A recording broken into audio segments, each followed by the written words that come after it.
Hello, Believe Nation. Welcome to the Evan Carmichael Show. I believe in entrepreneurs, and this show is all about making your business a success. Now, today I'm really excited. I am live on location. I am in Vancouver, British Columbia for the Soho event, which is small office, home office, and I'm here to meet the crowd, learn about the businesses, but also to discover a new program that Dell has launched called Dell for Entrepreneurs, which is a free program for all the small business owners out there that I'm excited to learn a little bit more about today. And I think by the time you hear all about it, you're going to want to sign up for it as well. And it's free. You can't beat that. But first, I want to talk about something that is really important, something that ties in. And so many people write to me and they're saying, Evan, I need to grow my business. I need to get more referrals. I need to get people talking about me. You know, how do I do it? How do I get past the point where I'm at right now? And the big challenge for a lot of you is you're too transactional. You're just trying to focus on the sale. You know, somebody emails you, somebody calls you, somebody sees you at a trade show, somebody comes and visits you at your store, and you're just trying to sell them. And as a result, you don't build a long-term relationship with them because you don't care about them, and they feel it, right? And the next time your competitor drops their prices by $10, you're going to lose your customers. This is a challenge that so many businesses and so many entrepreneurs face. If you want to get word-of-mouth marketing to happen, if you want people to actually care about your business, then what you have to do is actually care about them. And I get it. You can't go out there and take out a Super Bowl ad commercial and promote your business that way. You need to get people to talk about you. If you want them to talk about you, you have to give them something to talk about. And it starts with caring. Do you actually care about your customers and show them, right? You want them to care about you, you got to care about them first. So that brings us to Dell.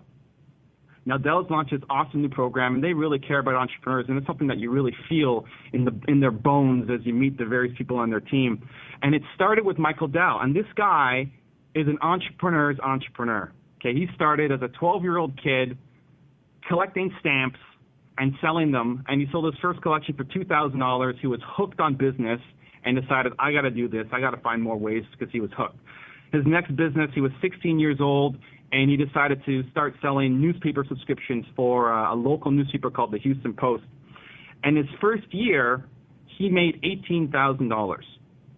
And he had to find another way. He said the way that most people sell newspapers is broken. Going door to door and trying to sell newspaper subscriptions is a broken model. I need to find another way to sell it. And that's Michael Dell's motto. And what he did was he said, you know what, the people who want to buy newspapers are the new people moving into an area. And he said, people who are getting married and are buying a house in our area, those are the guys we're going to target. And he went to the marriage certificate office and found all the people who were getting married in his area, who had just got married, and he reached out to those guys. And that's how he made the sales. He made more sales faster than anybody else at that company, working less time while still being a high school student because he found another way to do it. $18,000 in his first year, made more than his teachers, bought a BMW and drove it to school. And it's funny because one of his teachers said that he would probably go nowhere in life. That was an awesome teacher there, right? Telling Michael Dell, you're probably going to go nowhere in life. And we all have that little man in our life who tries to hold us back and tells us all the reasons why something's not going to work. So Michael Dell, he's the man. I've been a big Dell fan for years. My first computers were Dell. I'm off of a Dell XPS laptop right now. But it's not just him, because his passion and love for entrepreneurship permeates the whole company. And you can really feel the love of entrepreneurship when you talk to people who are working at Dell. So I want to share a quick story. A couple weeks ago, I was at Dell's office in Toronto, and I met with a marketing manager named Carolyn. And she's the director of marketing there. And she discovered that a lot of their clients were interested in selling to educational institutions. So a lot of their entrepreneur clients are selling products and services to universities and to schools. And she said, you know what, Dell does a lot of work selling to universities and schools. I'm going to put on a workshop to help these entrepreneurs out, to share my resources, to share my ideas, to share what works for Dell so that those entrepreneurs there could benefit as well. And she didn't get up on stage and say, in order to sell to universities, you need to buy a new Dell XPS laptop. Right? She's not up there pitching products. She's adding value because she cares about entrepreneurs. And as a result, people are going to care about her, and people are going to care about Dell. That's how you start to make a difference. That's how you start to build a brand. The next time those people go out, you know, they take Carolyn's advice and they go and they land some big university deal. The next time they're going to try to buy a laptop or a computer or a server for their business, who do you think they're going to buy from? Who do you think they're going to tell their friends about?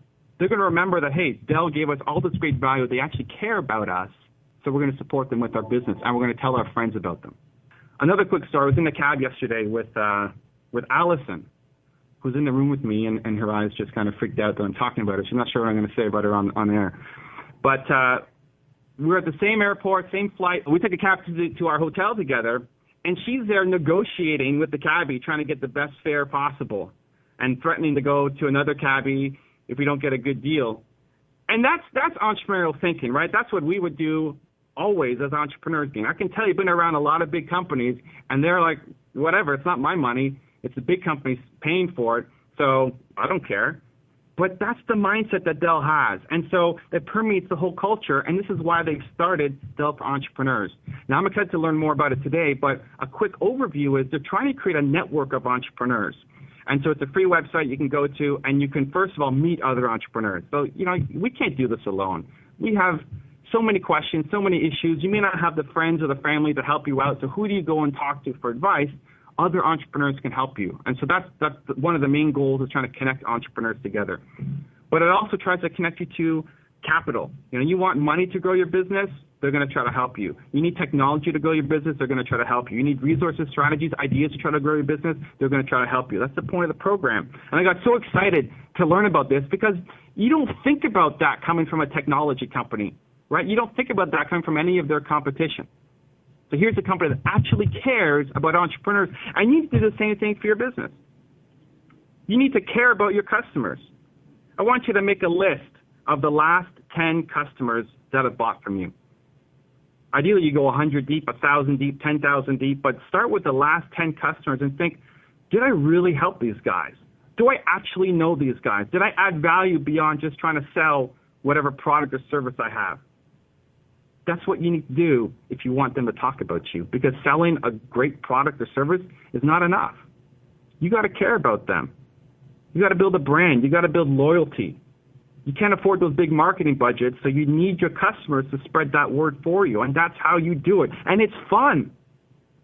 Actually caring about your customers and helping them beyond whatever product or service you're selling is actually fun. It makes you feel great. It gives you a sense of purpose. So reach out to those last 10 people and try to find out how you can help them. Call and ask them, how are they using your product or service? What's their experience so far? Learn about them. A quick example, I do some work with TELUS, and they asked me to create a blog post for them, and they asked me to write 300 to 500 words on a blog post. Instead of just doing that, I wrote 1,500 words, and I added a video, and I promoted it to my network, and I did a show about them. I helped drive tons of traffic to their blog. It was the most popular post that has ever been put up on their blog. All going above and beyond. They didn't actually do any of that, but I knew it would help them beyond what I was hired to do. And what happened as a result? They hired 10 people to do that same project. I was the only one they brought back because they went way above the call, and that's what you need to do. So today we're going to talk about Dell for Entrepreneurs. I have some special guests lined up with me today. We've got the president of Dell Canada, Kevin Piesker. We've got Jonathan Bixby, who's from Highline VC, which is an accelerator here in Vancouver. They're going to talk about how to grow your business and how they're using Dell for Entrepreneurs. And then Amy Millman, who's from Springboard Enterprises, and she supports women entrepreneurs, young women entrepreneurs who are trying to get their business up to the next level. So that's what's on the agenda today. But the message I want to leave you with from this first segment is think about ways to care about your customers, to add value to their lives, to try to help them out beyond just what that product or service is that you're selling, because that is how you build an important brand. That's how you build something that people care about. That's how you build something that people are going to spread the word about and love your business. And if you don't do that, you're just like every other competition. You're just like everybody else. And it's going to be hard for you to stand out. It's going to be hard for you to win business. And you continue to struggle and be in mediocrity. It's an important message. I hope you guys take it to heart. And I'm really excited to learn about Dell for Entrepreneurs today. Free program, tons of great value. Now I'm pleased to have a special guest with me here in my hotel studio. the president of Dell Canada, Kevin Piesker. Kevin, welcome to the program. Thank you very much, Evan. So tell me about yourself and your role at Dell Canada. Fantastic. Well, I do have the role of president, which is an honor to be a leader of any company, and to be a leader of one of the world's leading tech companies here in Canada is absolutely outstanding. For myself, I'm a passionate individual around many things. Number one, around growth of business, around personal growth. I'm passionate about developing people and developing the members of our team. And I'm very, very passionate, as to your previous segment, around serving customers better than anyone else. My background's kind of interesting, and I've been very, very involved with small, medium businesses here in Canada and in different parts of the world. I've traveled to over 70 countries. I've worked on 5 continents. And just prior to taking this role at Dell as leader of Dell Canada, I was responsible for consumer and small business across all of Europe. So I got to engage with many, many countries, many entrepreneurs in that part of the world. And it's been an outstanding journey of being able to engage with those organizations that fuel the economies where they work and where they live. Very cool. I met Kevin just outside the room on the way in, and I told him I was jealous of his voice because he's got this really deep voice that's kind of putting me to shame here on the Yeah, but you're far better looking, Evan. There's a radio show here. Yeah, there you go. Okay, awesome. So tell me about Dell for Entrepreneurs. I've heard about it, but I want it to come from you. I want you to tell my listeners why this is something that's really important for entrepreneurs to learn about. Yeah, so entrepreneurship, I'll just take it back a little bit from a macro level. You mentioned some of the genesis of Dell. And Michael himself, with an entrepreneurial spirit from the age of 12, moving into founding the company out of his dorm room and building it into an organization that has over 100,000 employees serving 180 countries around the world. And then taking the company private again 1 year ago. So if you go on Michael Dell's personal website and you check him out, he's basically coined himself as self-employed. That's pretty interesting because it goes back to the core of our business, which is, as I've worked in other organizations over 30 years in the tech industry, it's been, at Dell, the most entrepreneurial large business you could find. And risk-taking is embedded in the culture. It's core belief of what we do. So when it comes to entrepreneurship, and we look at the customer markets we serve, there's a business requirement for us to be there. It just makes great business sense to service entrepreneurs. If we go to some entrepreneurs that we worked with as they were basically 1 or 2 or 3 people in their organization, there are companies that now you might have heard of, like Twitter, like software, SFDC, software, or Salesforce.com, pardon me, like Dropbox, organizations that started out as entrepreneurs with a big vision that are now global. And at Dell, we serve them right from the beginning from the technology space. So as we think about in the markets that we serve, Canada being an area, of course, that I have responsibility for, there are millions of individuals in Canada that are currently employed in corporates and public sector. Half the employment group in Canada is in entrepreneurship. So it makes good business sense, it's great for the country, and it's something that we're really, really passionate about supporting in Canada. So what do I get? If I go to Dell for Entrepreneurs, what's this program all about? Yeah, so the program we launched initially in the U.S. Such a success for us there, we took it over to the U.K., launched it in the UK, in France, in Ireland, and bringing it into Canada. For us, it's about providing a platform for entrepreneurs to do a number of things. Number one, get engaged with a network of like-minded individuals, providing membership programs, investor connectivity, interest and engagement with accelerators, entrepreneur or enterprise and industry experts in the area of entrepreneur. Second is in capital. And capital is obviously important. You mentioned it earlier in your segment. That capital comes in a couple of key different areas. One, we provide access to credit through Dell Financial Services.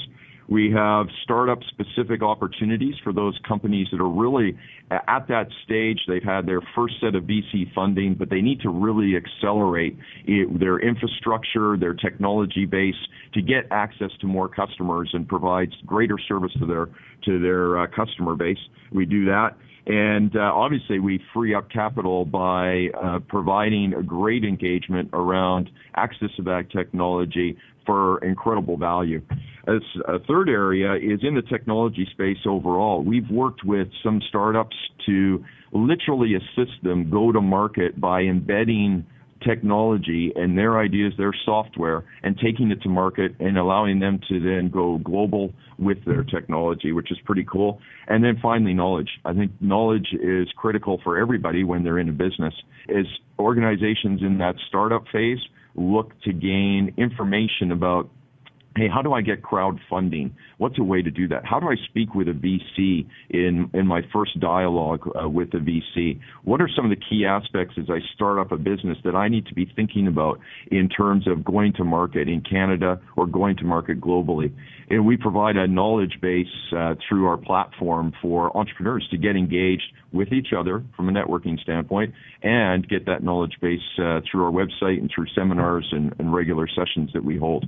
Very cool. Is this for every kind of entrepreneur or startup or later stage? Like anybody can apply? I haven't started my business yet. I want to. What range of startups or entrepreneurs? No, that's a great question. I would encourage anyone, if they're in that very, very early startup phase, they're sitting in their kitchen or they're sitting in their car right now, and you've got a great idea. You think this idea can clearly differentiate you in the market. Check out our website.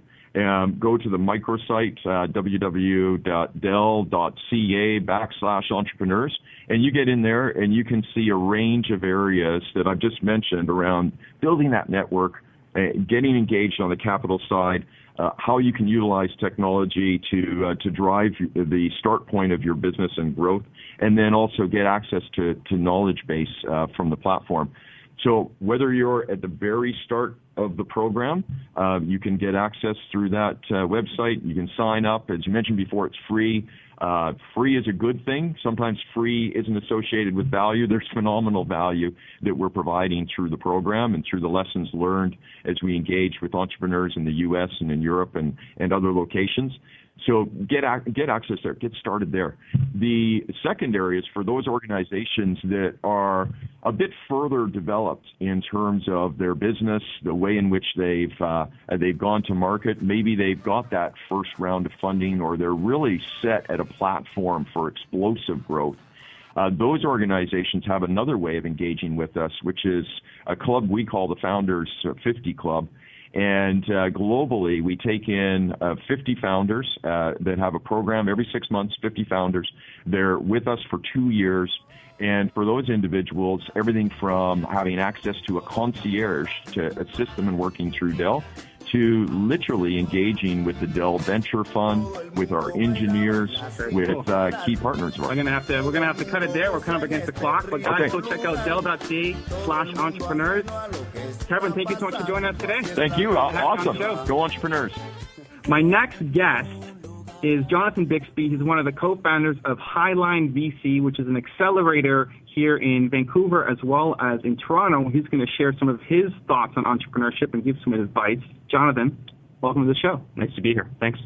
So tell us about yourself and what you do at Highline VC. Sure. So serial entrepreneur. I graduated, so I'll use luck a lot in this conversation. I graduated in 1999 at the height of the dot-com boom, and got into a company that actually did really well through that period, and then started my first company in 2001 as a young buck, and then sold that in 2006.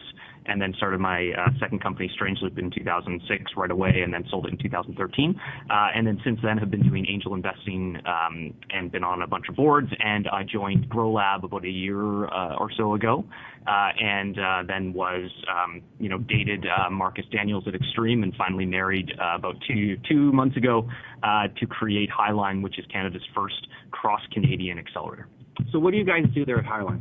So what we do is we take companies that have found product market fit and we accelerate them. And so there's a lot of accelerators. So one of the questions I always ask is, why are we different? And I think we're different because of two things. One is that we have cross-Canada connectivity. So we're the first group that has actually realized that there is going to be a lot of consolidation in this market. And so we need to offer, companies from Toronto to Newfoundland to BC opportunities to get into this program and get funded by this program. And two, I think, which is really the mantra, is we have the best program for speed to seed.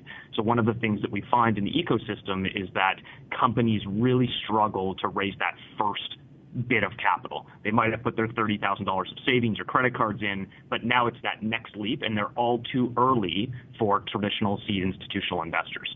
So what we provide is up to $200,000 of funding with our partners BDC, and we provide that instantly. And so if you're a company that gets chosen to join Highline, you get money faster than anyone else. And so when we believe that will translate into business success.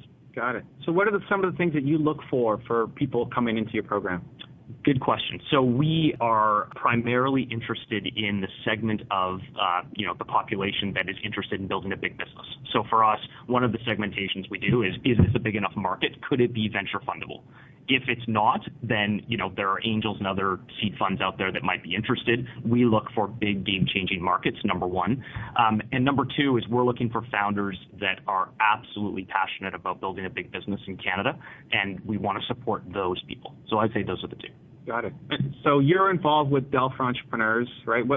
How does Highline play a role in that program for Dell for Entrepreneurs that's launching? Yeah, so Marcus Daniels, our CEO, is on the advisory board, and I think what Dell's done is amazing, obviously, but I think it's amazing for a couple of reasons. So we are involved because we believe entrepreneurs need a leg up, and what Dell provides, obviously on the financial side, but more importantly on the advisory side, is really, really important for these businesses. They can't get enough really core, credible advice, and I think that what Dell's bringing to the table is that network effect of really credible advice.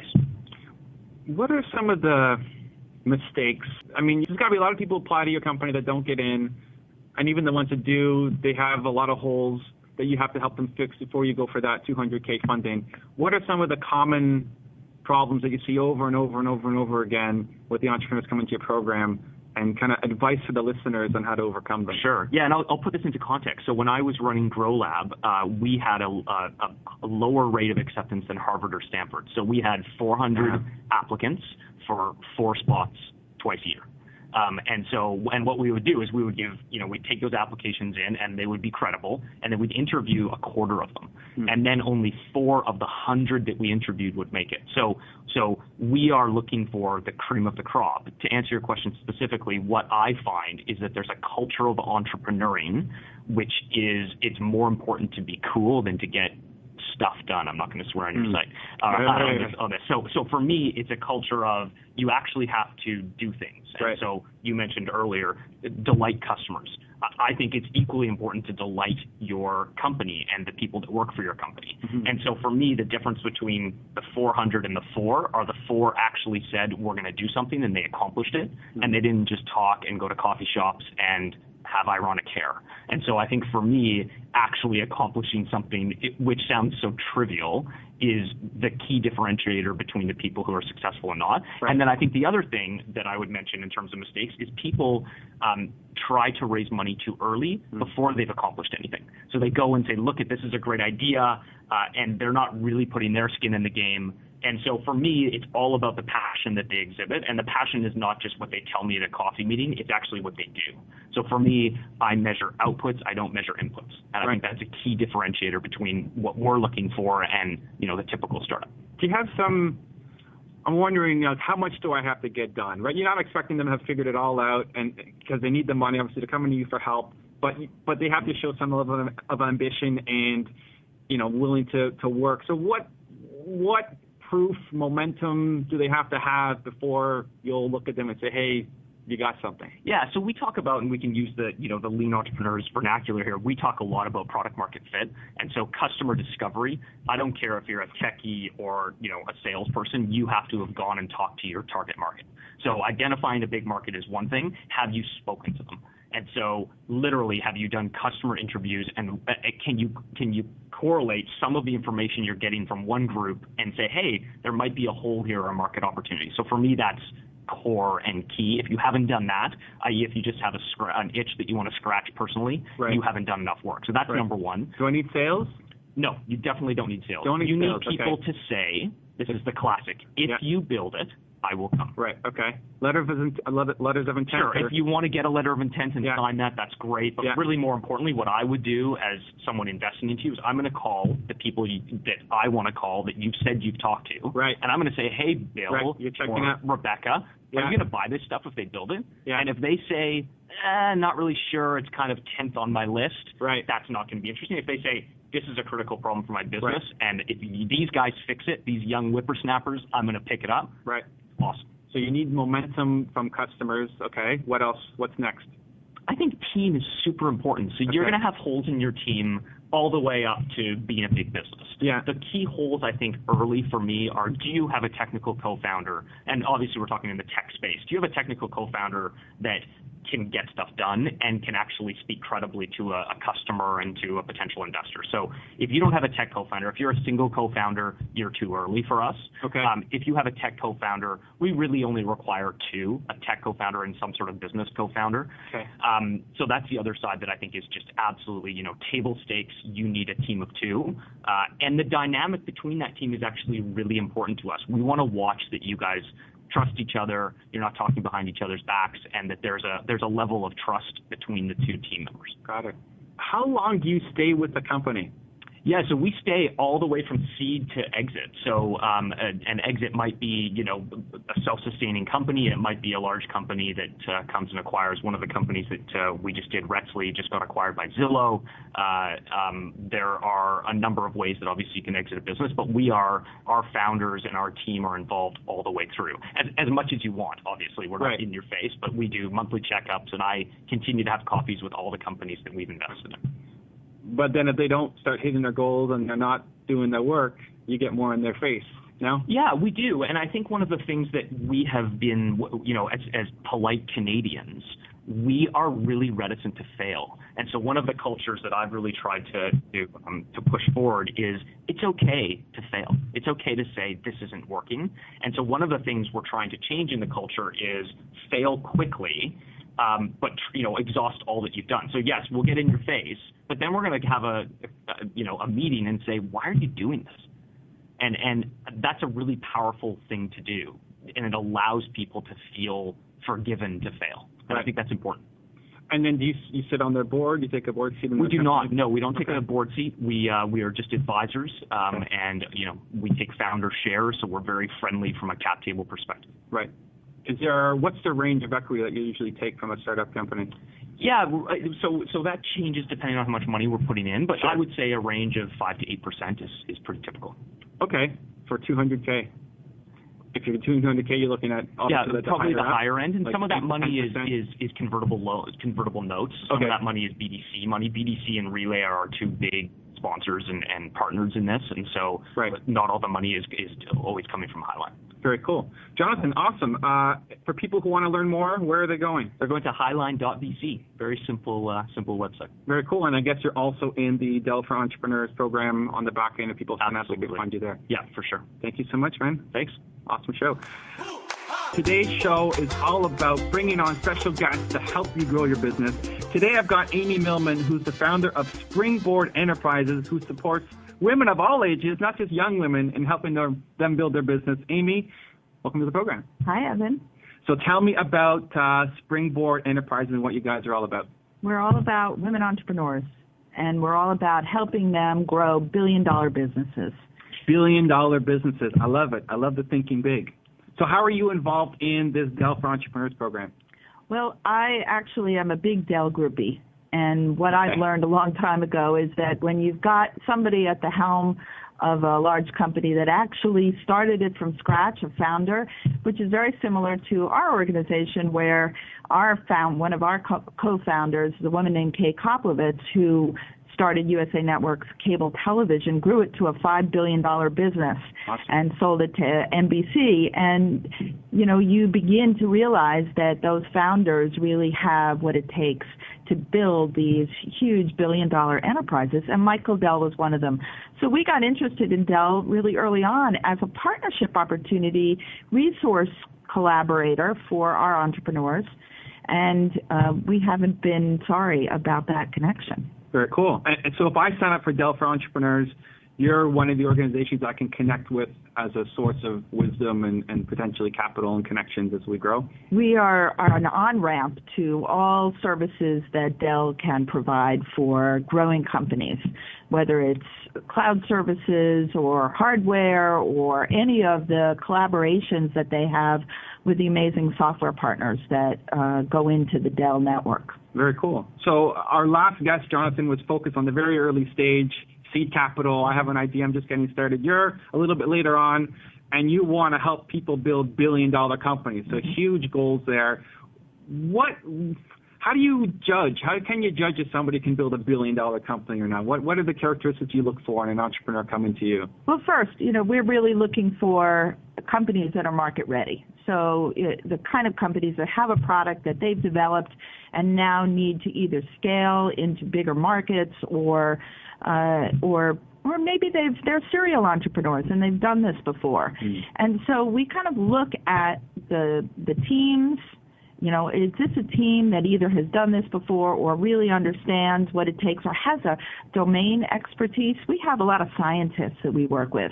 Life science is a big component sector that we work with. And so we're looking for people that really understand the basics of their technology and then have a really big, audacious goal that they want to solve. So, I've got a company that's doing the first treatment for autism. Cool. And we look at it and we say, all right, let's put it out there to the rest of our network and see what they can do about evaluating and assessing the potential of this technology or this solution. And they came back to us on that particular front and said, this could be a game changer. And so that's a billion-dollar company. That's a multi-billion-dollar company, and it was fast-tracked through the FDA process, the clinical trials, and so we could see actually the first treatment for autism coming out probably in the next 12 months. Wow, very cool. Which could, again, change the world. Yeah, and cool. That's what we're looking for, companies that change the world. And sometimes they change it in very incremental amounts. Mm-hmm. So, many of our companies are now engines inside larger entities, really driving change or innovation inside those companies. That's a big win as well. Is there something, because you focus on women entrepreneurs only, right? Mm-hmm. Are there problems that women entrepreneurs face that men don't, that come up, or is it just we all face the same problems? I think we all face the same problems. We just saw that as an underserved market, and so we decided nobody else was really focusing on those companies that had women founders or the women in the team. Sometimes it was one woman in a team of 4 guys, and she needed sort of an affinity network to help her with guiding towards resources that would help her. So, one of my favorite examples is a company called iRobot. I love iRobot. Are they from your group? That's the Roomba vacuum. Yeah, it goes on every day at my condo. There you go. So Helen Greiner and her 2 co-founders were at MIT, and they decided that they didn't want to do any housework, and could they come up with some robots that handle that stuff while they were doing Department of Defense activity. And they came up with this idea. The thing is that she really didn't have, outside of her MIT network, any connections into communities. And, what we talk about in the Lean Startup method is who would buy this stuff? Right. And it's not the government market or the industrial market that they were used to. It was the consumer market. So, how does she tap into another network? Somebody referred her to us, and, it was just a concept at the time. Yeah.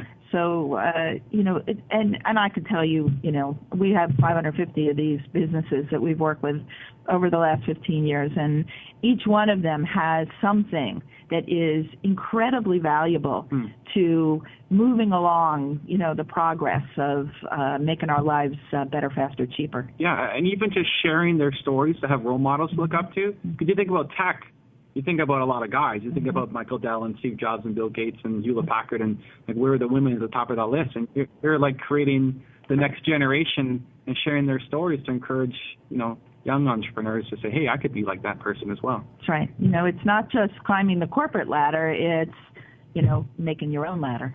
Yeah, very cool.